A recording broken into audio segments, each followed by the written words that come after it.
students will explain scaffolding in Vygotsky's social cultural theory.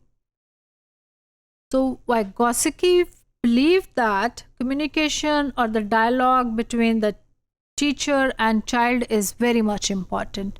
It plays the vital role in the development of different cognitive, linguistic and social interaction. So जब वो बच्चा different development के phases से गुजरता है तो उसके लिए ये बहुत important है कि वो अपने टीचर्स के साथ बात कर सके और उसको एक concrete बड़े अच्छे उसको replies भी मिल सकें. सो टीचर्स जो हैं उसको बच्चे को हेल्प करना, उसके लिए नए कॉन्सेप्ट्स को डेवलप करेगा और उनके दरमियान में जो एक कन्वर्सेशन का जो कॉन्सेप्ट है वो एक बच्चे के लिए नए रास्ते भी खोल देगा जाकर. So assistant in zone of proximal development is just called scaffolding. मैंने अभी जब उसको एक्सप्लेन किया जोन ऑफ प्रॉक्सिमल डेवलपमेंट को तो मैंने ये बार बार कहा कि एक एल्डर वन, एक सीनियर, एक कॉम्पिटेंट जो पर्सन है उसके साथ होता है कि उसको गाइड कर सके, उसको हेल्प कर सके.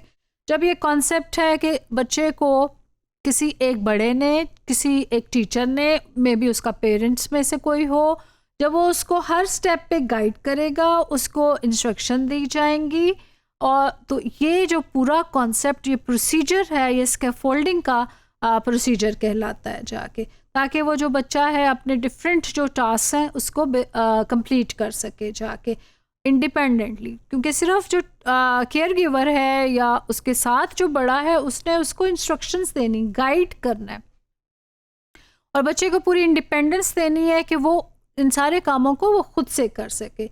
और जब बड़े जो हैं वो बच्चों को असिस्ट करेंगे और उनकी हेल्प करेंगे तो वो उनकी लर्निंग के लिए भी एक बेहतर माइलस्टोन होगा. And they are scaffolding them from one stage और टू द अदर. अगर आप इसको अपने इर्द गिर्द के माहौल से देखें तो जो बच्चा चलना शुरू होता है तो जो एक बड़ा है वो उसका थोड़ा सा हाथ पकड़ के उसको सपोर्ट देता है. सो वो बच्चा चलना शुरू हो जाता है. वहाँ पे थोड़ी केयर क्या करता है कि वो अगर कहीं उसने उसके जो स्टेप्स हैं मिसमैनेज होते हैं और गिरने लगता है तो साथ ही उसको एक हेल्प मिल जाती है. सो ये जो पूरी जो प्रोसेस है, ये स्कैफोल्डिंग का प्रोसेस एक उसके अंदर वॉकिंग स्किल भी सिखा रहा होता है. सो अब हम देखते हैं कि क्लासरूम्स के अंदर क्या है. तो टीचर्स जो हैं वो बच्चों को गाइड भी कर सकते हैं और वो बच्चों को एक सपोर्ट देते हुए भी नज़र आते हैं जाके, ताकि वो अपनी बहुत सारी जो लर्निंग स्टेजेस हैं, जो कॉन्सेप्ट्स हैं, उसको क्लियर करने में हेल्प हो सके. हम देखते हैं कि ये जो है हायर लेवल ऑफ थिंकिंग की तरफ लेकर जाते हैं. स्टूडेंट्स को एक इंडिपेंडेंटली जो काम करने की इजाज़त दें और उनको हेल्प करें. उनको टीचर ने छोटे छोटे एक क्लूज़ देने हैं ताकि वो जाके उसको अंडरस्टैंड करे और फिर अपनी इंडिपेंडेंटली उसके प्रॉब्लम सॉल्विंग स्किल्स को इस्तेमाल करते हुए अपने नॉलेज को बिल्ड अप करे. तो डिफरेंट लेवल्स ऑफ सपोर्ट हैं. जैसे हमने जोन ऑफ प्रॉक्सिमल डेवलपमेंट में भी देखा कि डिफरेंट सर्कल्स बने हुए थे और उसको लेकर चलना है. सो जो स्कैफोल्डिंग है इसमें भी आप देख रहे हैं कि ग्रेजुअली डिफरेंट लेवल्स के ऊपर डिफरेंट वे में हेल्प जो है is very much important. So support during activity is very much important. आप उसको एक्टिविटी को गाइड कर रहे हैं. ये नहीं है कि टीचर्स ने या जो केयर गिवर है या एडल्ट है कोई वो खुद से सारे काम करे. उसने कुछ ऐसा प्लानिंग करनी है कि वो उसकी हेल्प कर रहा है, उसको गाइड कर रहा है, इसके बजाय कि वो सारे काम उसको खुद करके देके. वाइगोत्स्की की थ्योरी में हम ये जो इम्पॉर्टेंट पॉइंट है वो देखते हैं कि ये कॉन्क्रीट जो अंडरस्टैंडिंग है उससे शुरू होता है and it moves towards the abstract thinking. Concrete operations जब आते हैं वो अच्छे तरीके से काम करना शुरू करता है तो फिर उसे जनरलाइजेबिलिटी भी आती है और वो अपने नेक्स्ट जो है एब्स्ट्रैक्ट थिंग्स की तरफ भी जाता है. और जो बच्चा है वो अपने जो स्किल्स हैं वो मास्टरी उसके अंदर डेवलप करता है जाके. और फिर उसमें देखें कि जो टीचर उसको हेल्प कर रहा है ग्रेजुअली वो उस लेवल से टीचर उसको सपोर्ट जो है उसकी कम होती चली जा रही है. ये मैं अभी बात कर रही थी कि लेवल्स हैं. बच्चे को जब आप स्ट्रीमलाइन कर दें तो फिर उसके ऊपर एक चेक रखना इज़ इम्पॉर्टेंट, बट उसके साथ तो आपकी इन्वॉल्वमेंट है वो कहीं कम होती चली जाएगी. So scaffolding builds on children's strength and enables them to grow cognitively and become independent learners. कुछ बच्चे बड़ी तेज़ी के साथ इस स्कैफोल्डिंग के लेवल से निकलते हैं, कॉन्सेप्ट से को सीख रहे होते हैं, और कुछ बच्चों के एज यू नो कुछ स्लो लर्नर भी हो सकते हैं. इसी तरीके से जो सपोर्ट है उनके साथ टीचर की वो भी ग्रेजुअली कहीं ज़्यादा कहीं कम हो सकती है.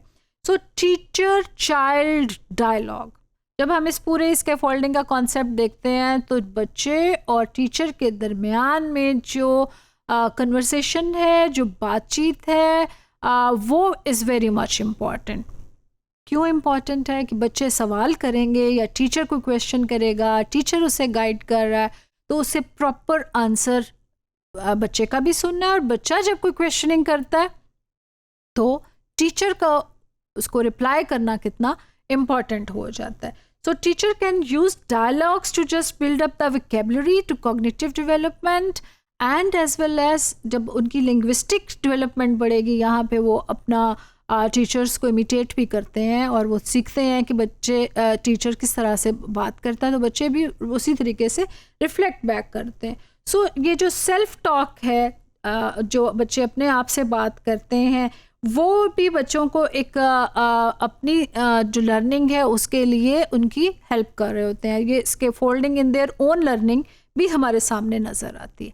क्यों की जाती है स्कैफोल्डिंग? पर्पस ऑफ स्कैफोल्डिंग, बच्चे को दे दें मटेरियल, उसे इंटरेक्ट करने दें, होने दें, वो खुद से लर्न कर जाएगा. नो, द स्कैफोल्डिंग का purpose is very much important है. इसमें आप देखें कि एक डिफरेंट आपके वाइड आइडियाज़ आपके सामने आते हैं. एसेंशियल एलिमेंट्स हैं ऑफ एक्टिव लर्निंग के, वो आपको इफेक्टिव टीचिंग के जो पार्ट्स हैं वो किस तरीके से आप इनकलकेट करेंगे जो बच्चा है उसकी लर्निंग की स्टेजेस के साथ साथ. तो इसमें देखें कि बहुत सारी vicarious forms of instruction scaffolding है हमारे नज़र आती है टीचर्स के दरमियान में, तो वो उतनी ही हेल्प करेगी उनको प्रॉब्लम सॉल्विंग स्किल सिखाने के लिए और डिस्कवरी लर्निंग की तरफ लेकर जाती है. सिमिलरली इज़ द केस कि ये एक एक्टिव लर्नर बनाना है, तो उसके लिए स्कैफोल्डिंग का जो पर्पस है वो फुलफिल होकर हमारे सामने आता है नज़र. एंड समटाइम्स आप देखें कि जो स्कैफोल्डिंग है ये ब्रिजिंग भी करती है. कुछ बच्चे नहीं बोलते टीचर के साथ, सो टीचर के दरमियान में उसका जो डायलॉग है, जो उसका एक रिलेशनशिप स्ट्रॉन्ग करता है, तो ये स्कैफोल्डिंग का जो प्रोसेस है वो यहाँ पे एक ब्रिजिंग कर रहा होता है. वो गैप्स जो कि बच्चे और टीचर या केयर गिवर या पेरेंट्स के दरमियान में है, यहाँ पे वो स्टेप बाय स्टेप रिजॉल्व होने शुरू हो जाते हैं. हम इसमें देखते हैं कि बच्चे जो हैं वो सीख रहे हैं, उनके जो एक्सपेक्टेड क्वेरीज़ हैं उनका रिप्लाई उनको मिल रहा है, प्रॉम्प्ट रिप्लाईज होते हैं कि इमीडिएटली वो उसको लर्न भी कर रहे हैं, उनको समझ भी आ रही है जाके. सो ये उनकी जो क्वेरीज का सॉल्व होना, उनके मुश्किलों का एड्रेस होना, उनकी एजुकेशन के लिए एक इफ़ेक्टिव वे बन जाता है जाके. So one of the main goals of scaffolding is to reduce the negative emotions and self perceptions. जो बहुत सारे स्टूडेंट्स के अंदर आप देखा कि बहुत सारी चीज़ें ऐसी होती हैं कि वो अंडर एस्टिमेट भी कर लेते हैं, उनके फियर्स हैं, छोटे छोटी चीज़ें हैं, कुछ ऐसे कॉन्सेप्ट है that I am not able to do this.